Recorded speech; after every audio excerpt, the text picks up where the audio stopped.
Okay, so I cannot help notice that there were more people here when we talked about sex. And there are fewer people when we talk about grief.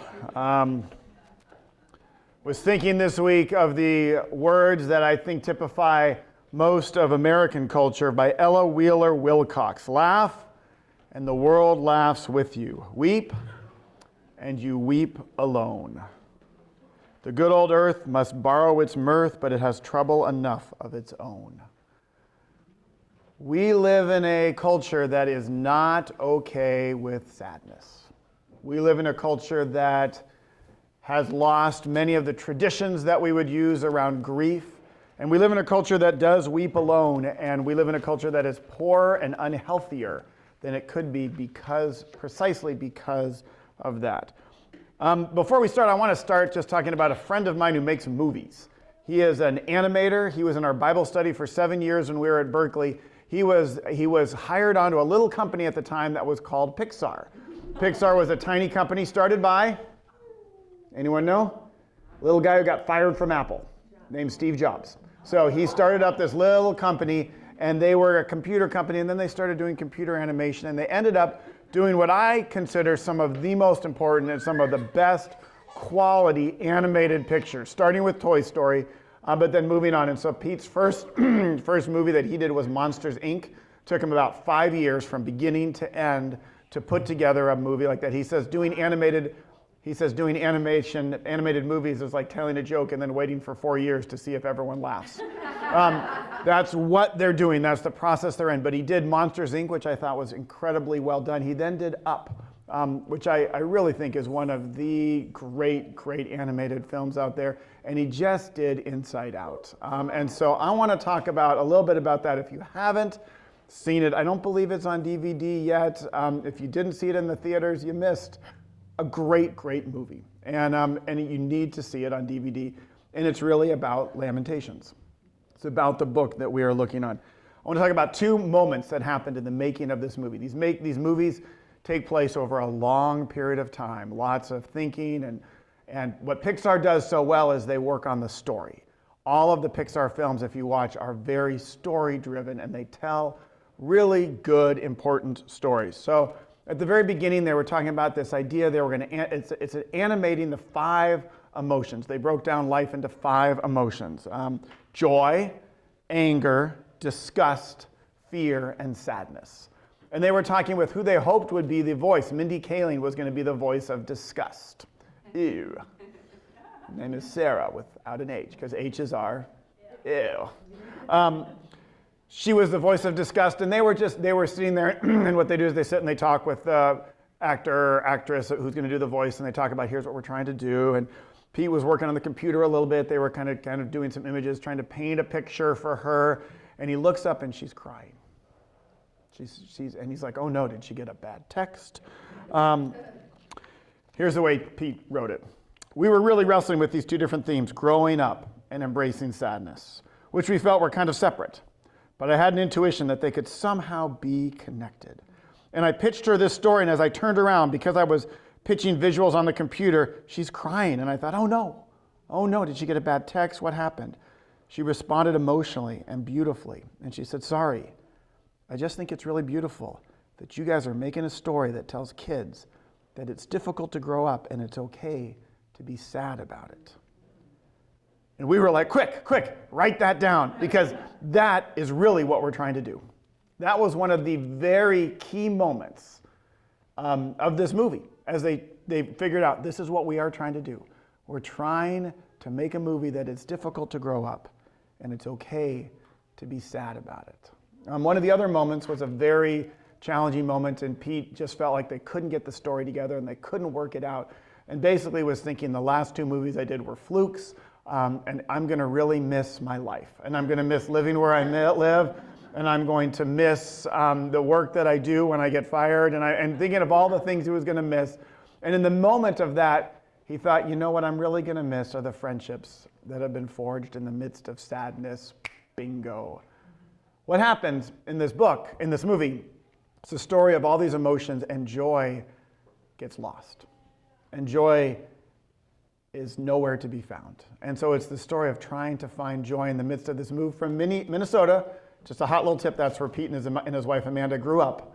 And they moved to the Bay Area, which, little hint, is where Pete and Amanda now live.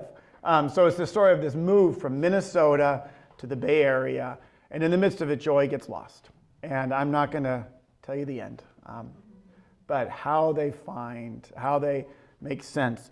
But it all hinges around sadness. And at this moment, when Pete realized who he was going to miss, he figured out how the movie was going to go. And he figured out what had to change. And they were most of the movie was bounding around this place of fear, driving everything together. And then they realized, no, it's actually sadness. We live in a world that is uncomfortable with sadness, possibly illustrated by fewer people showing up. So good for you, because you got over the fear of coming and talking about this horrible book, right? This is an awful book. This is a very hard book to read. This is a very, very hard book to read. If you get anything today, being alive is hard, and it's okay to be sad. As Christians, life is hard, and it's okay to be sad, and it's okay to be mad at God. If you get that, and if you walk away with that, that's gold right there. The Bible affirms over and over, it's okay to be sad, and it's okay to be mad with God. The book of Lamentations exists for a reason. Even if you didn't enjoy reading it, can you imagine the Bible without it? Can you imagine the Bible? One of the things I love about Bellingham is that Bellingham has become this critical beer town. And what I love about Northwest beer are the hops. You might not know this, but 90% of all hops in America come from the Northwest, come from Oregon or Washington. We are the hop capital. Beer without hops would be nasty. It would just be sweet. Sweet, and hops are what give beer its flavor. And the Northwest is the hoppiest beer you will find. And in my view, it cannot be too hoppy. And the Northwest breweries have really tried to challenge me on that, and they still haven't. Lamentations is the hops in the Bible. Without Lamentations, we wouldn't have the flavor, we wouldn't have the texture, we wouldn't have the reality that there's a part of the world and life that is grief. We see this in the church calendar. In the church calendar, there's a section and time in the church calendar where we throw out the joyful hymns.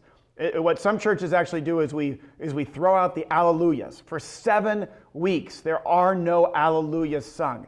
And we focus on in the deep, dark midwinter. We focus on sadness. We focus on fasting. We focus on doing without. We focus on getting rid of kind of the joyful praise songs and focusing in on the hard and the sad and the discord and the minor. Anyone know what that season's called? Good for you guys. That's what we do. And a proper Lent is a time to read Lamentations. So today we're talking about sadness. We're talking about grief. And we live in a culture that has cut off most of our traditions around grief. And because of that, we don't know how to do grief. We have no more cultural traditions about how to do grief. We don't have ways to grieve. And we're not comfortable with it. And so when you laugh, the world laughs with you. And when you grieve and cry, you weep alone. We don't have the guides that we used to. We don't have the people that went ahead of us. We don't have the systems. We don't have the ways. And as such, we don't really know how to grieve. And I would say we are a much less healthy community because we don't know how to grieve. Someone said that our lives are seen through the prism of unshed tears. There's something dangerous about not grieving well. The story of Israel marks around 2 giant movements of people. The first movement of people is the Exodus. The Exodus is talked about with joy. It's talked about with dancing. The Exodus is the story of God coming, saving his people from Egypt and bringing them to Israel. The next great movement of people is talked about with fear, It's talked about with sadness. It's talked about with tears. And that's the exile. And that's the story of God's judgment. That's the story of all of the wealthy, all of the noble, all of the ruling, all of the artisans, all of the smiths, all of the people of any sort of consequence of Israel were taken as prisoners out of Israel and taken out to Syria and to Babylon. It's a story of grief. It's a story of pain. It's a story of tragedy. It's unlike any story. If you want to read it, if you're having so much fun with Lamentations, you want to read it, you can go to 2 Kings chapter 25, or you can go to Jeremiah chapter 52. It is an awful story. I cannot underwhelm you with these stories of how horrible and awful this was. This is women who are pregnant just being run over by chariots and being gutted. This is mothers being forced to cannibalize and eat their babies. This is carnage. This is destruction. This is violence and rape and pillaging, unlike anything we can even wrap our arms around. This is refugee crisis, and this is not something that just happened that time. Once the exile happened, those who were poor, those like Jeremiah that were left without food, were left without artisans, were left without structure, were left without anything. And so it was not just the suffering that happened, it was not just the exile, but it was the years and years of suffering without food, without hope, without any way to keep going. This is, the only things we have that are somewhat akin to this are possibly those from the South would talk about the March of Sherman and talk about Sherman's march and destruction that followed in that wake. Rwanda would be a story, and if you've read the stories of Rwanda, you know that they used to measure it by they'd go in the churches and see how high was the blood level. Often it was up to 2 and 3 feet of levels of the blood would seep into the wallboard. This is hundreds of thousands of people that were killed with machetes over a 6 to 8 week period. I mean, the type of carnage and violence we're talking about in the exile is awful. This is stories of Holocaust. This is senseless, awful violence. And Jeremiah is not taken into exile. He's left to look on the tragedy of this incredible city where God lived. Where God lived has been destroyed. There is not a brick left on a brick. There is not a stone left on a stone where God lived in the temple. This place people have been murdered, they've been tortured, women have been raped, children have been killed. This is destruction and grief and pain. And Jeremiah is left, and he's often called the weeping prophet. And he's trying to make sense of life after that. Probably the closest thing we have is most of us can remember the days after 9/11 and the stories that came out, and trying to understand and to make sense. How do we move forward? What do we do? And if you remember 9/11, it wasn't just the destruction, it was just the day after day and the people that were left on this incredible ground zero site trying to do anything, trying to do something, trying to find hope. So the content of what we begin with is a time of absolute tragedy. And Jeremiah does this in a really unique way. This is an acrostic. It's a very interesting way. This happens in the Bible a few times. It happens in Psalm 119. If you are one of those people maybe who read various Psalms every day, you know that when you get to Psalm 119, you want to give a little extra time because it's really, really long. But it's an acrostic that goes through the alphabet. And so the structure, and we don't get it in English, but the structure is they begin with the beginning letter in the Hebrew alphabet, Aleph, and every stanza begins with that letter. And then the next stanza begins with the Beth, the second letter. And the next stanza begins with Gimel.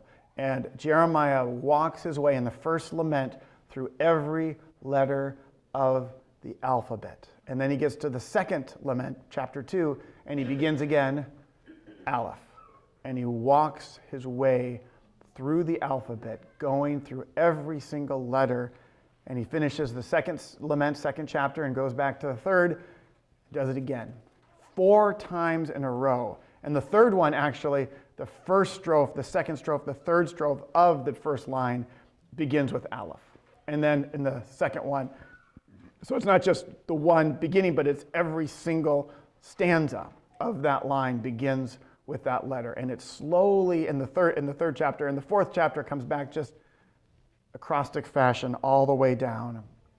The fifth chapter breaks out of the acrostic fashion and just goes back to the regular poetry. I want to talk about the structure because I think there's something significant. The form of this letter drives it, and we miss that. We miss that in the English.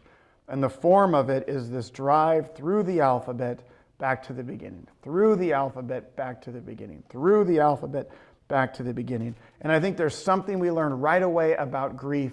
It's that we want to take it seriously, and part of taking it seriously is walking through all the elements of grief.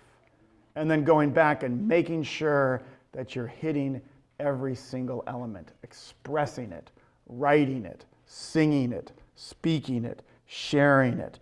There's no part of the grief in Jeremiah that is not expressed. That by going this acrostic fashion of going through every single letter is a sense of making sure that no stone remains unturned. That somehow we are coming up and looking at all the different elements of grief. And then going back again underneath to make sure that everything is being expressed. There's a sense that this acrostic fashion organizes the grief. It organizes the grief that Jeremiah is walking through, sharing this grief. And the structure says, take grief seriously. Grief needs to be taken seriously. It needs to be expressed. It needs to be talked about. This, I believe, is in direct contradiction to the way our culture lives. Our culture doesn't want to take grief seriously. We don't want to look at it, and we would rather avoid grief and it will go away. But it never does. It's always there. And it starts to drive when you don't express it, when you don't take it seriously. It starts to drive and you have no idea why. One of the, after our son Zachary died, one of the few kind of rules we had in life was we were not going to avoid anything, which is the hard part because you really want to avoid everything. And so when we find things, I don't want to go do that again. Okay, let's go do it. I don't want to go. Okay, let's go do it. The minute you start avoiding things, it gets easier and easier to avoid it.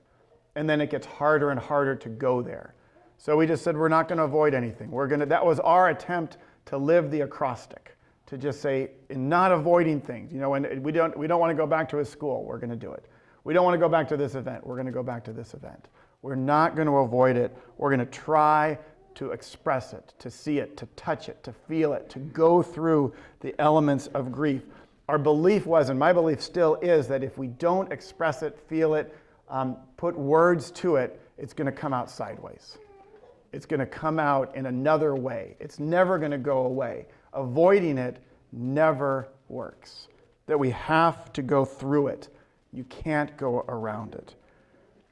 We need to be able to help our friends do this. We need to be able to find the courage to do this ourselves, to face the grief. And grief comes out of a lot of things. When we think of grief, we automatically always think about losing a life, losing a friend.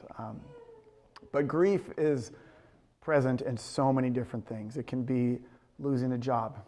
It can be the loss of a relationship. It can be the loss of a friendship. It can be the loss of a dream. It can be a hope. It can be there can be grief around all sorts of things.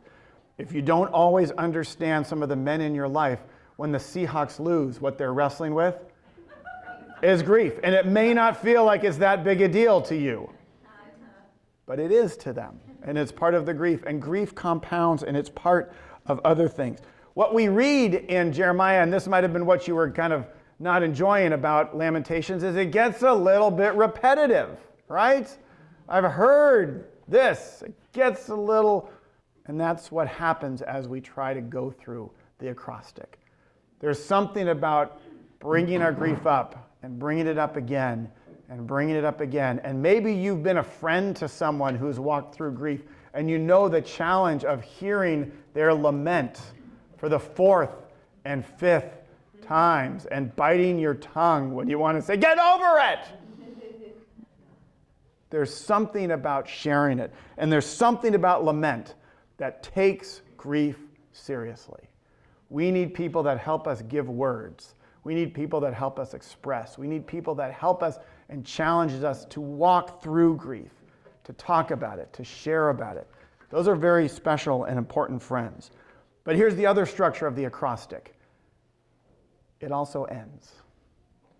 Grief that's not taken seriously is going to come out sideways. But grief that never ends is also going to come out sideways.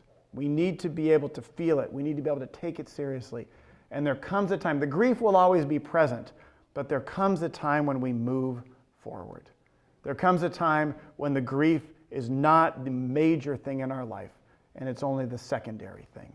There comes a time when in our moving forward, we finish the acrostic for the fourth time, and we move into a different phase. And we move into a different phase.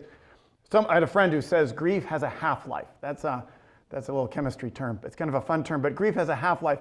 When something has a half-life, it never goes away. It keeps getting chopped in half, but it never goes away. Grief will diminish in our life, but it often will never go away. When you've lost a loved one, when you've encountered a pain, when you've lost a dream, that's never going to go away. That's going to be with you for the rest of your life. It's going to shape who you are. It's never going to go away, but there's going to come a time when it won't be the first thing you think about when you wake up. There's going to come a time when it's not going to be the primary element. We need to go through the grief, and we need to figure out when the end is. The end cannot be premature. We don't know how long Lamentations was written. Sometimes griefs can go a day, and sometimes grief takes years to go through. But there need to be places where we can express it. There need to be places where we go through it, and places where there is an end. If you're a fan of C.S. Lewis and his Narnia Chronicles, we had a chance this summer to read them. There's a wonderful place in the Silver Chair where Jill is lost and she has done something horrible, and her friend Eustace has fallen off a cliff, and she's all by herself and she just cries. And then C.S. Lewis says, but at some point you have to stop crying. And at some point you got to do something. You stop crying and then you have to go do something. And that's true of grief. There needs to be a season and a time. The challenge in our culture, we have no season and no time for grief. We don't give it, we don't offer it, we don't even allow it. We don't validate it. And because of that, we struggle to get to that place and that time when we can finish it. We don't really finish it, but when it comes to kind of the ending of the grieving time. There's another thing that's very powerful. When you read through this, you might not have noticed this, but chapters 1, chapters 2, chapters 4, and chapters 5 are all communal. They're all written in a communal way. They talk about the communal nature of grief. And at its core, and chapter 3 is the one that's fairly individual, although it has places of communal. When we grieve with others, our grief gains significance. When we grieve with others, our grief can change. When we grieve with others, what was meant for evil, God can make for good. We tend to isolate, and we tend in our grief to isolate into our own little world, and we tend to miss the gift that comes with grief and that it's meant to be shared. We read Paul says that when the body hurts, when one part of the body hurts, the whole body hurts. There's an element that we need to grieve in community. And having gotten rid of our traditions, having gotten rid of our ways to grieve, we miss this. And we miss this element of we don't even quite know how to do it. Because most people, when you go visit someone who's grieving, you just want to say something that will make it better, right? And so then you end up not going to see them because you can't think of something to say that's going to make it better. Think of the friends of Job. Friends of Job. Job was grieving, and they came, and for 7 days they sat in silence with Job.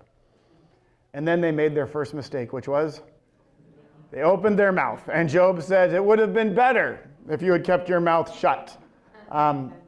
Show up and shut up is one of the recommendations I give people. If there's nothing, you don't need to say something to make it better because you can't and you really shouldn't. They're in grief. Don't try to make it better. You don't need to. Just show up and be grief community. Sharon.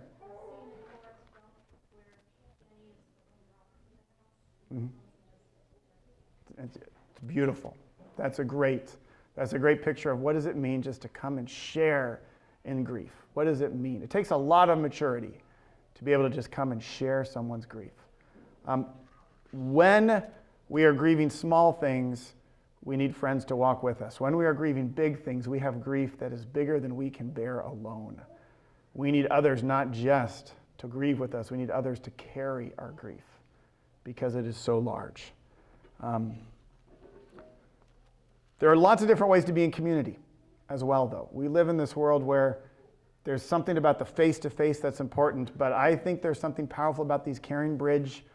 There's a community that's formed even online. There's a sense of when people share their Caring Bridge sites, when people share what's going on, there's a community that's developed, and there's a way that we're sharing. And so sharing is often, it needs to happen on a face-to-face level, but there's also something very powerful about sharing on blogs and sharing on Caring Bridge sites and sharing your heart with other people and words and expression.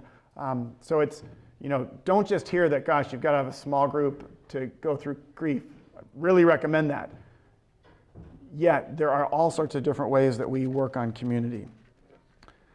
And the content part that I want to talk about with Lamentations, and let me just warn you, this morning I had this sense of this topic is so big, we're actually going to stay in Lamentations this next week. Sorry, we're not moving on to Ecclesiastes. Oh, what fun Ecclesiastes is.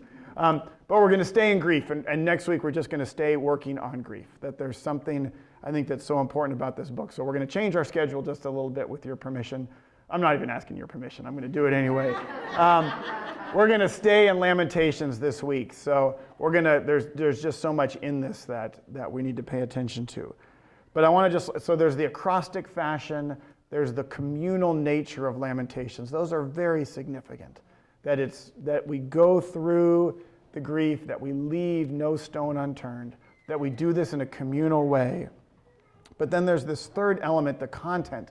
I don't know if you noticed it, but there's this, we get to chapter 1 and chapter 2, and it's just awful, and it's horrible, and it's grievous, and there's nothing joyful. I mean, there's just nothing good. This is just about the most horrible things you can even imagine. And then we get to chapter 3. The thought of my affliction and my homelessness is wormwood and gall. My soul continually thinks of it and is bowed down within me. But this I call to mind, and therefore I have hope. The steadfast love of the Lord never ceases. His mercies never come to an end. They are new every morning. Great is your faithfulness. The Lord is my portion, says my soul. Therefore I will hope in him. The Lord is good to those who wait for him, to the soul that seeks him. It is good that one should wait quietly for the salvation of the Lord. Where does that come from? Did you have any hint, chapter 1 or chapter 2, that was going to come up? One of the challenges of grieving and one of the incredible elements of grieving is how do we hold with one hand to the absolute reality and genuineness of the loss, the despair, and the grief, and hold on with the other hand to the love of God that never changes. That's healthy grief. How do we hold on to the reality of the grief? And Jeremiah does this like nobody in the Bible. How do we hold on to the absolute tragedy that's going on around us? And how do we at the same time say, the love of the Lord never changes? How do we say, great is his faithfulness? And we see this in great literature. We see this in hymns. My favorite hymn is, my favorite part of they do this is in Great is Thy Faithfulness. What does it say in the line? Great is Thy faithfulness, O God, my Savior. There is no shadow of turning in thee. Thou changest not. Thy compassions, they fail not. As thou hast been, thou forever will be. Great is thy faithfulness. Great is thy faithfulness. All I have needed, thy hand hath provided. In the midst of this incredible despair, to be able to realize that God is powerful, that he's present, that he's part of this all, that his love is there in the midst of this harm and this pain. Some of our most beloved hymns come out of awful tragedies. Some of our most beloved hymns. 'Tis so sweet to trust in Jesus is in the just sheer poverty and homelessness. that the hymn writer comes in when her husband jumps into a pool to save a drowning boy and ends up dying himself. She is left without anything, and her daughter, and she and her daughter have to just rely on the faithfulness and the kindness of others. And out of that comes "'Tis so sweet to trust in Jesus." And all these hymns that we think are these monuments of just joy and praise to God that come out of these times of grief and pain. That is what lament looks like. And if you can hold onto the tension well, you can do it. I think that's probably enough right there. I will stop. That's enough for us to chew on. Next week, we're going to just stick in grief. And I am going to bring in, I've got, if you are in the midst of any type of grief, I just have a little bit of a gift, and I'll talk more about this next week, but this is a book that helped us wonderfully. This is not necessarily a church book. It's not necessarily a Christian book. This is your book if you can use it, if you want it, or if you have a friend who's in the midst of grief and you'd like to give them one, come up and grab one. I've got more. I have probably bought over 200 copies of this book in the last 10 years and would be delighted to buy 200 more. So take this as a gift. This is a book that helped us go through the acrostic of grief. This is a book that talks about taking grief seriously and what does it mean to try to take it seriously. I haven't found a lot of tools in our present day culture. Next week I'm going to talk about what the Jewish traditions are, and you can see how wonderful it is that in the time of greatest challenge and the time that you don't know what to do, that you can rely on the tradition, and the tradition tells you here's what you do, and here's what you do now, and here's what you do now, and here's what you do now. And we have removed all of those traditions so that when someone we love dies, we're like, what should we do? And our culture says, I don't know, get over it. Deal with it. Sigmund Freud, who says if you're still grieving after 6 weeks, there's something deeply wrong with you.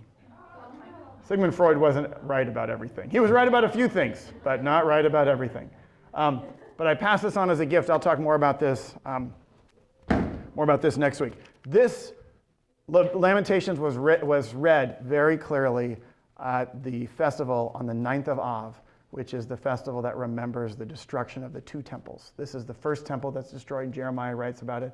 Second temple gets built up. It gets built up a second time by King Herod, and then in 70 AD, the Romans come through and just desecrate and demolish that temple. And the third temple is still being awaited because that temple was never rebuilt, and now it's one of the third holiest sites of Islam. It's the Dome of the Rock, but there is no temple. And so since 70 AD, the Jewish people have had to figure out what does their identity and faith look like without the central piece, which was the temple. And so the destruction of the temple is a time to remember, and then there's grief that's been added, and there's all sorts of different grief that are added to the 9th of Av, which is a day of fasting and a day of reading Lamentations and remembering the grief and the pain. Here are the questions I want you to just start on. Where have you faced grief, or where are you facing grief?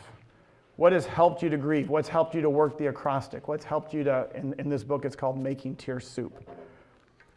How can this acrostic help you? And how do you hold the tension of reality of grief and the steadfast love of the Lord? I just got to look from my wife, so I think I asked too many questions. Where have... we don't know shorthand. We don't... It's a lost art. So where have you faced grief? And I know some of your groups, and if you get past that question, good for you. Stick on that one. Where are the places where you face grief? Where are the places that you're facing grief? What has helped you to grieve? And then I would just ask that last one is, how do you hold on to grief and God's love at the same time? We'll talk more about that next week. Where have you faced grief? What's helped you to grieve? How do you hold on to grief and grace at the same time? Let me pray for us. Lord, thank you for this chance to gather, to talk, to face one of the things none of us want to face. And yet thank you that what was meant for evil, you will use for good.